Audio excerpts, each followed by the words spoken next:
Hi, I'm Joyce Jackson-Hardge, and I'm applying for the instructional coach position at George Washington Carver Elementary. The first question that I will attempt to answer is, when you think about a typical day as a coach, what kinds of tasks would you be doing? A typical day as a coach for me would consist of bringing evidence-based practices into the classroom by working with teachers and other school leaders. A checkoff list for the daily duties or tasks would be used to make sure all goals and objectives for the day were met. Building trust among teachers and leaders within the building would be a very important task for me as an instructional coach. This would be taken place by either a one-on-one small group support for teachers using evidence-based literacy strategies with the goal of increasing student engagement, improving student achievement, and building teacher capacity within the schools. If there are a schedule to be laid out for me for accomplishing these tasks, it would be the form of coaching teachers by observing team teaching with teachers and discussing what we observed from each other.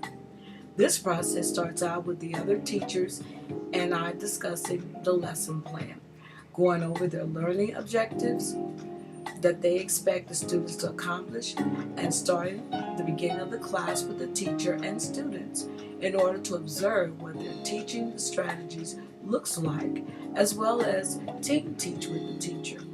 The team teaching or coaching with the teacher would be something we discussed and established prior to me entering the classroom. Afterwards, we would take the time to discuss what we saw and learned.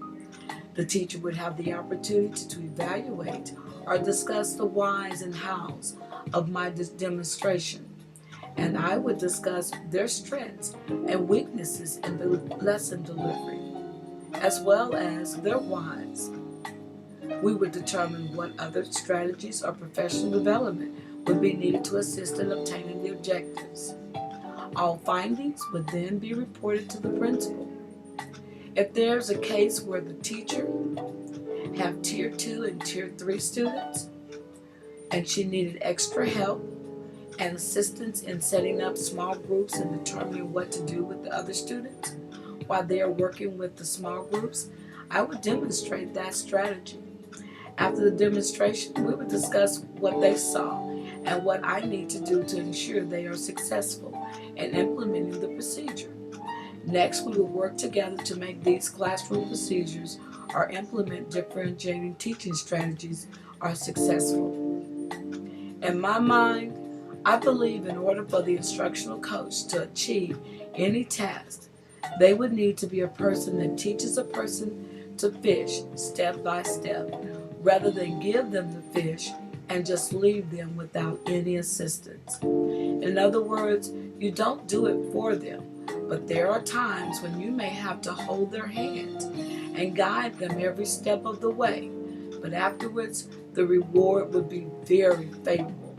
Teachers will be able to do what they need to do and no longer need your assistance. That is one of the reasons why I always encourage teachers to evaluate what I'm doing. Question number 2, what are the qualities of an effective coaching conversation? For me, as a coach, the conversation should be deliberate and direct at all times.